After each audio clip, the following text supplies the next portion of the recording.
사랑이 많으신 하나님 아버지, 우리 사랑하는 찬양대가 우리는 비록 약하지만 하나님이 크시니 하나님과 함께하기를 소망한다는 찬양을 올려드렸습니다. 이 찬양의 가사가 우리 모두의 신앙의 고백이 되게 해 주옵소서. 하나님, 이 시간 말씀 가운데 함께하여 주시고 하나님이 예비하신 풍성한 은혜를 허락하여 주옵소서. 은혜 주실 줄 믿고 감사하며 사랑 많으신 예수님 이름으로 기도하옵나이다. 아멘. 우리 다시 한번 옆에 있는 분과 인사하겠습니다. 반갑습니다. 반갑습니다. 우리가 오늘부터는 이제 14장의 말씀을 통해서 몇 시간 동안 또 하나님이 주시는 교훈을 얻기를 원합니다.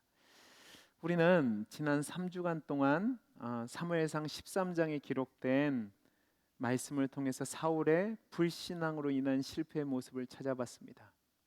하나님이 세우신 왕이었음에도 불구하고 그는 스스로 왕의 자리에 앉았고 또 하나님 말씀에 순종하지 않고 또 하나님을 신뢰하지 않음으로 말미암아 하나님께 버림을 받게 됩니다. 그래서 제대로 날아보지도 못하고 날개 꺾인 새처럼 이제 그의 왕정에는 이제 짙은 먹구름이 끼기 시작합니다. 그리고 오늘 우리가 읽은 14장에 들어서면 이제 사울은 점점 몰락의 길로 들어서게 되는 것을 볼 수 있습니다.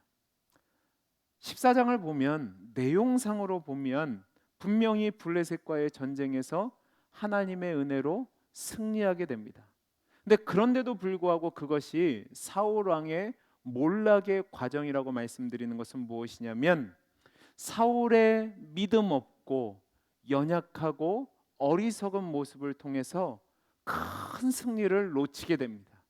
그래서 그가 유능한 지도자가 아니고 모자란 사람이라는 것이 분명하게 밝혀지게 됩니다. 여러분, 사울이 왕으로 등극할 때의 모습을 기억해 보시기 바랍니다. 11장에서 암몬 사람들과의 전쟁에서 대승을 거두며 모든 이스라엘 백성의 영웅으로 등극합니다. 그래서 왕으로서 모든 사람들의 존중을 받죠. 그러나 그것은 사울의 능력이 뛰어나서가 아니라 하나님의 영이 함께 하심의 결과였는데 하나님이 버리시니까 이제 그 사울의 부족함이 여실히 나타나게 되는 겁니다. 그리고 본의 아니게 이러한 사울의 부족한 모습은 다른 사람들이 아니라 그의 아들이었던 요나단을 통해서 밝혀지게 됩니다. 여러분, 영화를 보면 제가 발음을 잘해야 됩니다. 신 스틸러라는 그 들어보셨습니까? 반응을 보이시죠? 들어보셨어요? 신 스틸러라는 단어가 있는데 이 신 스틸러라는 말은 뭐냐면 장면을 훔치는 사람이라는 뜻입니다. 여러분, 장면을 훔친다는 말이 뭐냐 하면 영화나 드라마를 보면 주연 배우는 아닙니다. 주연 배우는 아닌데 훌륭한 연기력과 독특한 개성으로 주연보다 더 크거나 아니면 주연 못지않은 존재감을 드러내는 훌륭한 조연 배우를 뜻할 때 신 스틸러라고 얘기하는데 요나단이라는 사람이 사무엘상에 나타나는 신 스틸러입니다. 우리가 사무엘상을 살펴보고 있는데 사무엘은 제가 개관 설교 때 말씀을 드렸는데 주요한 세 사람이 나옵니다. 사무엘이라는 사람이 나오고 사울이라는 사람이 나오고 다윗이라는 사람이 나와요. 그러니까 요나단은 주연이 아닙니다. 그런데 주연은 아니지만 그가 훌륭한 신앙을 가지고 또 전무후무한 방식으로 어찌 보면 원수이지만 자신의 친구였던 다윗을 사랑하고 그를 위해서 양보하고 헌신하는 믿음의 사람의 모습을 보여줍니다. 저는 이 요나단의 모습을 살펴보면서 우리가 하나님이 주시는 교훈을 얻기를 원하는 겁니다. 여러분, 오늘 말씀 1절에서 5절까지 말씀을 우리 다시 한번 같이 읽어보겠습니다. 저와 여러분이 한 절씩 교독합니다. 하루는 사울의 아들 요나단이 자기의 무기를 든 소년에게 이르되 우리가 건너편 블레셋 사람들의 부대로 건너가자 하고 그의 아버지에게는 아뢰지 아니하였더라. 사울이 기브와 변두리 미그론에 있는 석류나무 아래에 머물렀고 함께한 백성은 600명 가량이요. 아히야는 에봇을 입고 거기 있었으니 그는 이가봇의 형제 아히두베의 아들이요 비느하스의 손자요 실로에서 여호와의 제사장이 되었던 엘리의 증손이었더라. 백성은 요나단이 간 줄을 알지 못하니라. 요나단이 블레셋 사람들에게로 건너가려 하는 어기 사이 이쪽에는 험한 바위가 있고 저쪽에도 험한 바위가 있는데 하나의 이름은 보세스요 하나의 이름은 세네라. 같이 읽습니다. 한 바위는 북쪽에서 믹마스 앞에 일어섰고 하나는 남쪽에서 게바 앞에 일어섰더라. 자, 여러분 13장 내용을 가만히 기억해 보시면 13장에서도 블레셋과의 전쟁을 시작하는 장본인이 누구냐면 사울이 1000명의 군사를 주어서 그 1000명의 군사를 데리고 있던 요나단이 게바에 있던 블레셋의 수비대를 침으로 전쟁이 시작됩니다. 기억나시죠? 근데 14장의 처음 시작에서도 요나단의 선제 공격으로 블레셋과의 전쟁이 시작됩니다. 이것은 사무엘서 기자가 의도적으로 사울의 무능함을 부각시키기 위해서 요나단을 처음에 전쟁의 시작을 여는 사람으로 배치를 해놓는 겁니다. 여러분 1절을 보세요. 1절을 보면 하루는 이라는 말로 시작됩니다. 이는 블레셋과 이스라엘의 전쟁을 벌이기 위해서 대치하고 있는데 그 대치 상황 중에서 일어난 일이라는 겁니다. 근데 이때 장면을 보면 블레셋 진영과 이스라엘 진영이 극과 극의 모습을 보입니다. 블레셋은 엄청난 군사와 장비를 들고 전투에 임했어요. 그러니까 블레셋 군대의 사기는 엄청난 거죠. 반면 이스라엘의 진영의 사기는 말이 아닙니다. 무기는 말할 필요도 없고 그 블레셋 군대 위용에 압도돼서 가능성 없는 전쟁을 벌여야 되니까 다 도망가는 거예요. 그래서 제가 말씀드렸죠. 3000명의 상비군이 있었는데 이제 다 흩어지고 600명만 남았습니다. 한때 사울은 33만 명의 대군을 이끌고 전쟁에 나가서 승리를 거뒀는데 지금은 초라하게 그의 옆에 600명만 남아있고 오늘 말씀을 보면 잘 보시기 바랍니다. 기브와 변두리에 있는 미그론이라는 석류나무 아래에 있었다라고 얘기합니다. 여러분 그가 석류나무 아래에 머물고 있었다는 말은 무엇이냐면 지금 블레셋과 전쟁을 벌여야 되는데 감히 그 위용에 압도되어서 어떠한 군사적인 행동도 취하지 않고 지금 숨어 있다라는 것을 보여주는 겁니다. 모든 전의를 상실한 채 대기하고 있는 거예요. 나머지 그의 밑에 있는 수하의 장수들은 어떻게 됐어요? 숨어 있고 이제 이 전쟁에서 피하기 위해서 요단강을 건너가서 도망가는 상황에 있었습니다.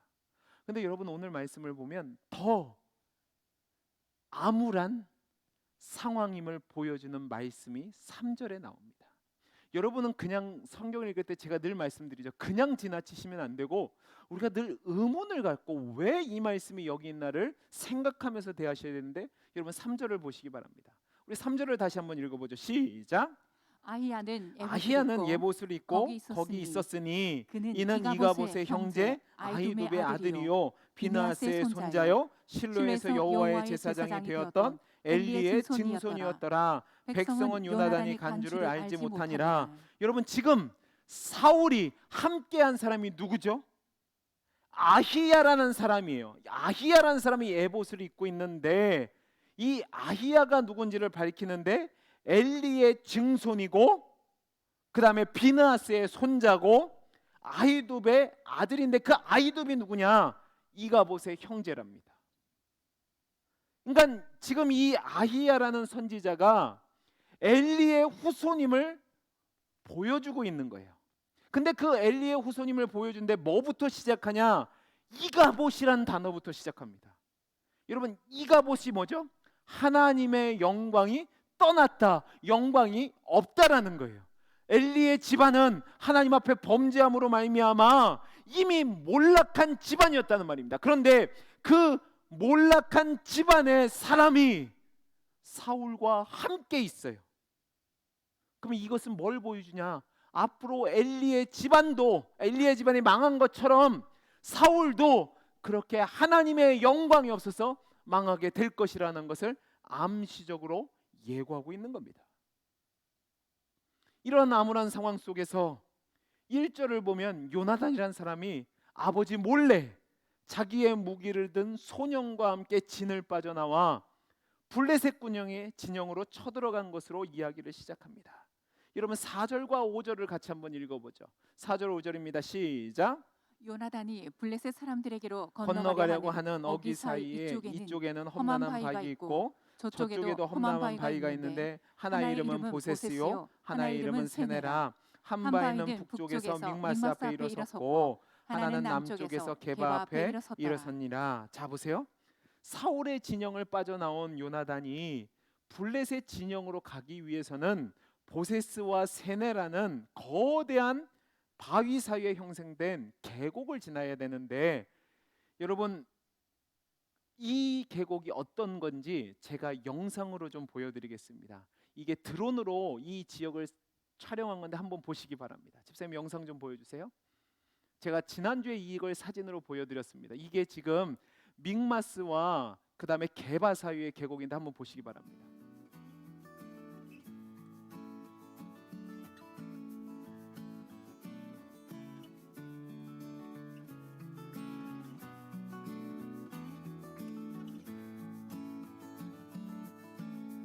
계곡의 깊이를 한번 보세요.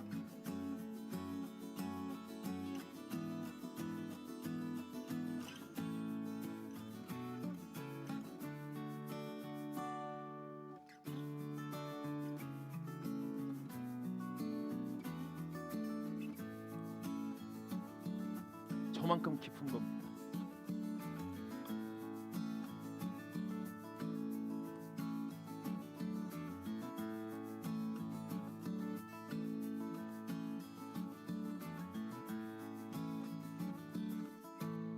자, 지금 계곡의 깊이를 보셨어요? 자, 이렇게 깊은 계곡 사이를 두고 한쪽은 믹마스고 한쪽은 게바가 되는 거예요. 집사님 사진 그림을 좀 보여주세요.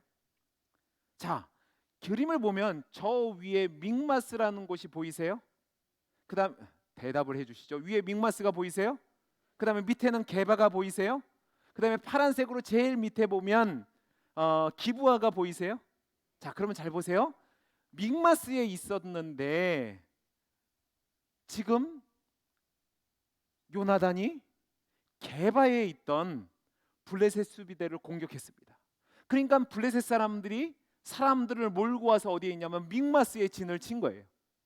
그러면 게바를 쳤다고 하면 이제 처음에는 사울의 군대가 게바에 있었을 겁니다. 그런데 그 위용에 압도되어서 지금 사울은 어디까지 숨었냐면 저기 밑에 있는 기브아까지 숨었어요. 근데 이 기브아에서 저 게바와 믹마스 사이의 계곡까지 어느 정도 되냐면 약 5km 정도가 됩니다. 5km 정도가 되는데 지금 요나단이 그 진영을 몰래 나와서 5km 정도까지 갔고, 이 믹마스도 절벽이고 게바도 절벽인데 집사님 그림을 한번 보여주세요. 자, 얼마나 경사가 깊었냐면 이 그림을 사파로 그렸어요. 저기 보시면 그림을 보이면 두 명의 사람이 계곡을 올라가는 것처럼 보여 있습니다. 나중에 영상을 자세히 보시면 될 텐데 여기 보면 얼마나 급하냐면 약 75도 정도 된다고 합니다. 여러분 경사가 75도면 얼마나 높은지 아시겠죠? 거의 90도 가까이 된 겁니다. 여기를 언덕을 내려와서 또 언덕을 기어 올라가야 되는 거예요. 그럼 잘 보시기 바랍니다. 그의 아버지 사울은 전장에 임해야 될 왕이 전의를 상실한 채 밑에 있는 기브아까지 도망 내려와서 석류나무 아래 숨어 있는데, 요나단은 자기 수하에 있는 무기든 병사 하나 데리고 몰래 나와서 그 계곡을 내려갔다 또 기어 올라가서 그 수많은 군대가 있는 블레셋 적진에 쳐들어가는 겁니다. 여러분 상식적으로 보면 이게 정상입니까? 비정상입니까? 제 질문이 어려워서 대답을 안 하시는 거예요? 아니면 너무 쉬운데 물어봐서 기분 상해서 안 하시는 거예요? 자, 여러분 이거는 무모한 거예요? 무모하지 않은 거예요? 무모한 거예요. 상식적으로 보면 어리석은 행동을 하고 있단 말이에요. 그러면 왜 그가 이런 말도 안 되는 행동을 하냐고요. 그게 오늘 말씀 6절과 7절에 나와 있습니다. 우리 6절 7절 같이 읽어보겠습니다. 시작. 요나단이 자기의 무기를 든 소년에게 이르되 우리가 이 할례 받지 않은 자들에게로 건너가자. 여호와께서 우리를 위하여 일하실까 하노라. 여호와의 여호와의 구원은 구원은 사람이 많고 적음에 달리지 아니하였느니라. 아니하였느니라. 무기를 든 자가 그에게 이르되 당신의 당신의 마음에 있는 대로 다 행하여 앞서가소서. 내가 당신과 마음을 같이하여 따르리이다. 자, 요나단이 이렇게 한 데는 오늘 말씀 6절이 배경이 되는 겁니다. 그 6절의 신앙이 요나단을 이렇게 우리의 생각으로 보면 무모하리라만큼 말도 안 되는 행동을 하게 되는 거죠. 자, 그러면 이 말이 왜 나왔는지를 한번 생각해야 됩니다. 여러분 잘 보시기 바랍니다.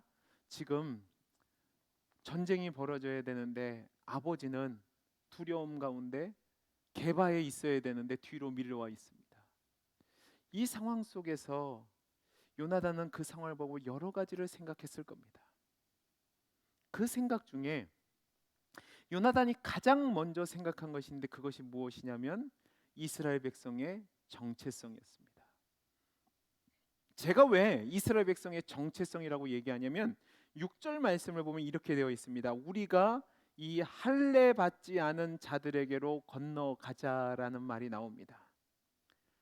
바꿔서 얘기하면 지금 블레셋 사람들은 할례 받지 아니하는 자고 그러면 자기는 뭐예요? 할례 받은 자가 됩니다. 여러분 할례는 하나님이 이스라엘 백성을 선택하셨다는 약속의 증표입니다. 그러면 이 할례가 있고 없고의 차이는 무엇이냐면 할례가 있다는 것은 하나님이 특별한 언약을 주셨다는 약속이 있다는 거고 할례가 없다는 것은 그런 약속이 없는 하나님의 백성이 아니라는 겁니다. 요나단의 이 말 속에는 이 땅에 있는 모든 것을 하나님이 다스리시는 만왕의 왕이 되시는데 그 중에서도 특별히 이스라엘 백성을 선택하셔서 당신의 백성으로 삼았다라는 정체성을 갖고 있는 겁니다. 여러분 이 정체성이 왜 중요하냐면 이 정체성을 있고 없고가 블레셋과의 전쟁을 대하는 태도가 완전히 달라지기 때문에 그렇습니다. 왜 완전히 달라지느냐? 여러분 하나님이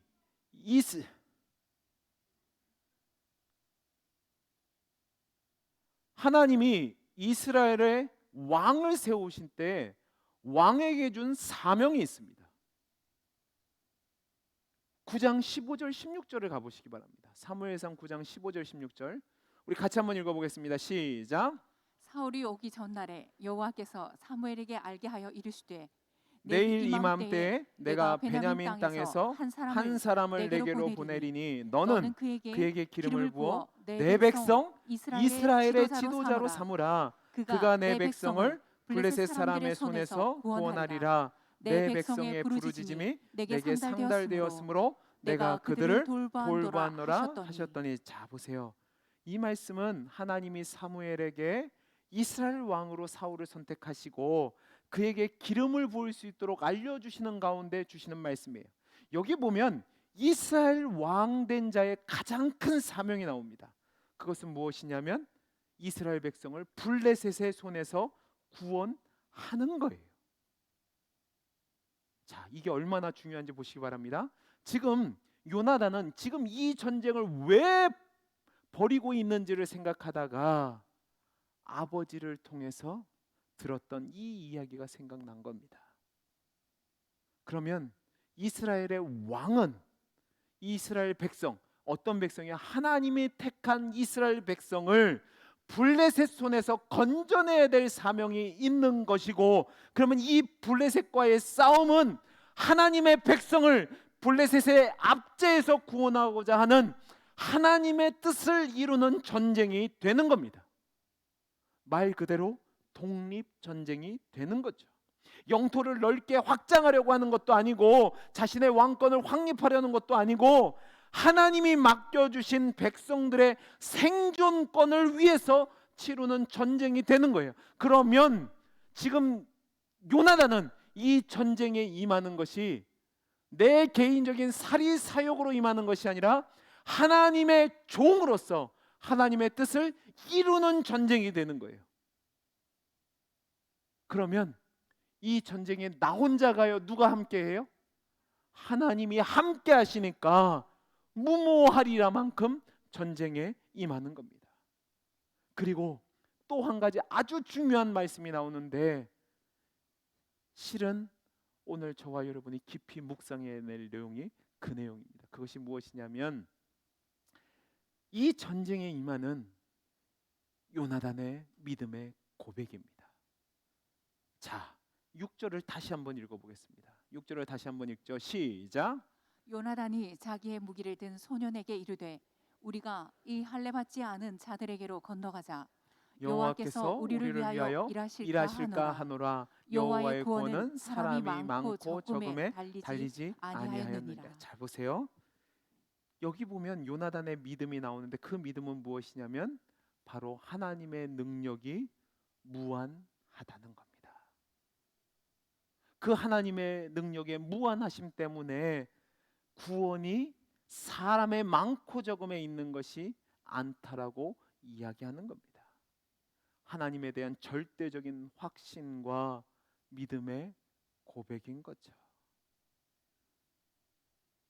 그러면 요나단은 이 신앙을 어떻게 갖게 된 걸까? 아마 그는 사사기의 역사와 또 출애굽의 역사와 아브라함과 이삭과 야곱까지 이어지는 그 선조들의 역사를 통해서 나타나신 하나님을 배우고 믿었기 때문이라고 저는 생각합니다. 특별히 왕정이 시작되기 전에 사사기 시대를 기억해 보시기 바랍니다. 이스라엘 백성이 하나님의 백성이지만 아무리 그들이 할례 받은 하나님의 백성이라 할지라도 그들이 하나님을 거역하면 그것은 아무런 의미가 없고 우상을 따라간 죄로 말미암아 하나님의 심판을 받아서 이방 민족의 손에 넘겨졌고 박해를 받고 억압을 받고 살았습니다. 그러나 그들이 돌이켜 하나님께 부르짖고 하나님의 뜻대로 하나님의 말씀에 순종하며 살아가면 하나님이 하나님의 이름을 걸고 이방 민족의 손에서 건져내신다는 것을 배웠다는 말입니다. 그러니까 지금 이 전쟁에서도 자신들이 할례 받은 하나님의 백성, 그 신앙도 중요하지만 더 중요한 것, 하나님을 진심으로 믿고 하나님을 섬기고 하나님의 뜻을 이루기 위해서 이 전쟁에 임한다면 하나님이 만왕의 왕 되시니까 사람의 많고 적음에 상관없이 승리를 주실 것이라는 믿음이 있는 겁니다. 이스라엘 백성의 왕은 이스라엘 백성들로 하여금 하나님 앞에 바로 서고 하나님 앞에서 하나님 뜻대로 살아가도록 하는 사명이 있는데, 지금 그러기 위해서 당장 이 블레셋이 이스라엘 백성을 억압하고 있다는 말입니다. 그 억압 중에서 이스라엘 백성을 건져내고 하나님께로 돌이키는 삶을 살도록 해야 되는데, 지금 이 전쟁이 그 일을 위해서 하는 거니까 하나님이 반드시 함께 하실 것이라는 확신이 있던 거죠. 그러니까 지금 현상은, 실제는 블레셋의 위용을 보고 사람들이 다 도망을 가고 아버지조차도, 왕인 아버지조차도 기부하러 내려와서 지금 숨어 있지만, 요나단은 하나님의 뜻이 어디 있는지를 생각하고 그 약속을 믿고 하나님이 이전에 행하셨던 그 사실을 경험으로 확신하고, 비록 자신은 수하에 있는 무기든 자와 둘밖에 없지만 하나님이 함께 하시면 이길 수 있다라는 믿음을 가지고 그가 전장으로 나아갔던 겁니다. 그런 그의 믿음의 고백이 어떻게 나타나냐면, 여러분 6절 보세요. 여호와께서 우리를 위하여 일하실까 하노라 라는 고백으로 나타나는 겁니다. 여러분, 여기서 가장 중요한 포인트가 바로 여호와께서 우리를 위하여 일하실까 하노라 라는 말입니다. 여러분, 이 말을 잘 보세요. 이 말을 보면 하나님이 이렇게 하실 것이다, 하나님이 이렇게 해 주십시오 라는 강요성이 없습니다. 이 고백은 여호와의 능력과 자비에 소망을 걸고 나아가지만, 그렇게 하지 않을지라도 그 결과를 받아들이겠다는 하나님의 주권과 자유에 대한 요나단의 믿음의 고백인 겁니다. 하나님, 당신이 주인입니다라는 뜻이죠. 여러분, 우리는 이 장면을 성경의 다른 곳에서 확인하게 됩니다. 어디서 확인하게 되죠? 다니엘서입니다. 다니엘의 세 친구들이 금신상에 절하라는 명령을 받았음에도 불구하고 하지 않습니다. 그러다 이 세 친구들을 사지로 몰아내려는 그 대적자들의 모함에 빠져서 왕 앞에 잡혀옵니다. 그들 앞에 풀무불이 있습니다. 왕은 이들을 사랑했기 때문에 한 번만 절해라, 그렇게 이야기를 합니다. 그런데 세 친구가 뭐라고 그러죠? 왕이여, 그런 말씀 마옵소서. 하나님이 우리를 이 불에서 건져내실 겁니다. 근데 그 다음 말이 중요해요. 그 다음 말이 뭐죠? 여러분이 아시는 말씀인데 뭐요? 그리 아니하실지라도, 그리 아니하실지라도. 이것은 하나님의 전적인 주권에 나를 맡긴다는 겁니다. 이 믿음의 고백이 요나단으로 하여금 지금 전쟁으로 나아가게 하는 것이고, 훗날 자기의 몫인 왕권을 가지려 하지 않고 오히려 다윗에게 내어주고 양보하는 모습으로 나타나게 되는 거죠. 이 신앙이 그를 용사로 만든 겁니다. 이 신앙을 붙잡으니까 지금 전쟁은 하나님이 자신들을 징계하시는 전쟁이 아니라, 자신들을 블레셋 손에 넘기려고 하는 전쟁이 아니라, 지금까지 블레셋의 억압 가운데 있었는데 이제 거기서 자유하게 해주시기 위해서 일으키신 전쟁이라는 확신이 드니까, 이제 그 전쟁은 자신과 아버지만의 전쟁이 아니라 하나님이 함께 하시는 거룩한 전쟁이에요.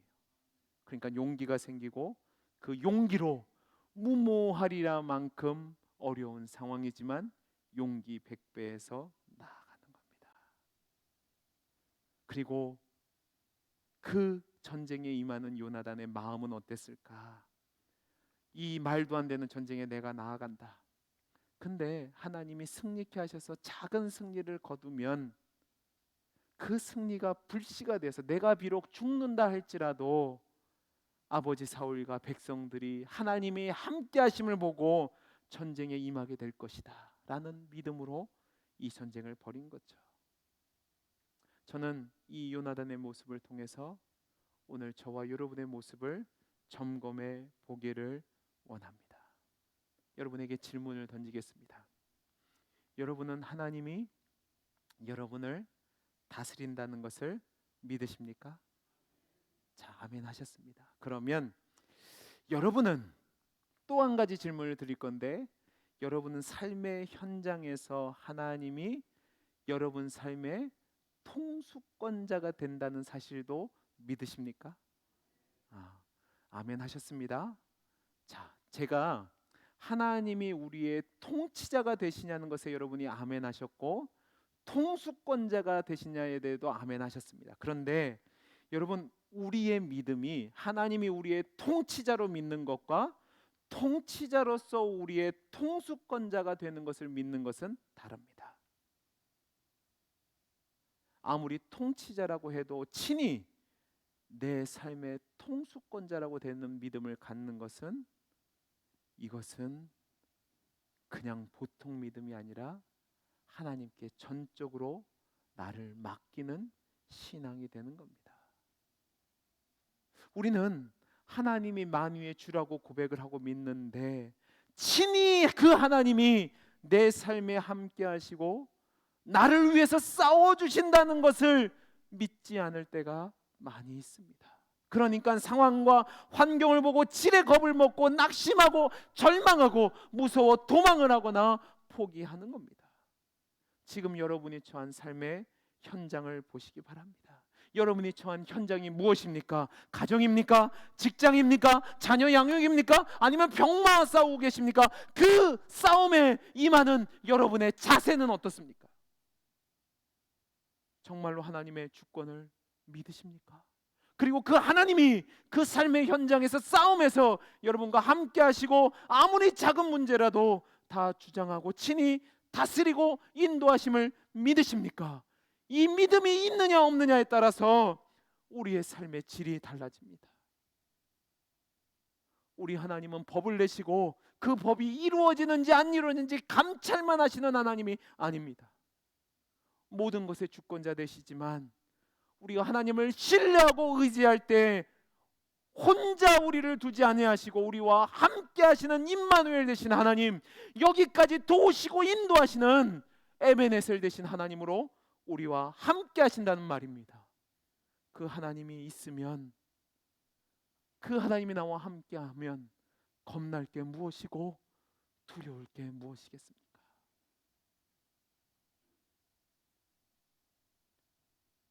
요나단은 그가 믿는 하나님이 만물의 주관자 되신 하나님, 거기서 그친 것이 아니라 당신이 택한 백성과 함께 하시고 모든 사람을 돌아보시고 염려를 맡겨주시고 붙들어 주시고 모든 악과 불의에서 승리케 하시는 하나님, 그 하나님을 믿기 때문에 그가 그 전쟁터로 나아갈 수 있었던 겁니다.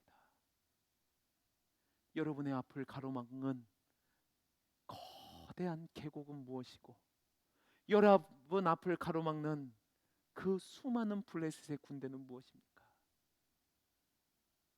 혹시 여러분의 삶의 현실에 하나님이 주관자라고 고백은 하지만 나와 함께 하실까라는 그 믿음이 없어서 두려워하고 떨고 있는 모습을 갖고 계시지는 않으십니까?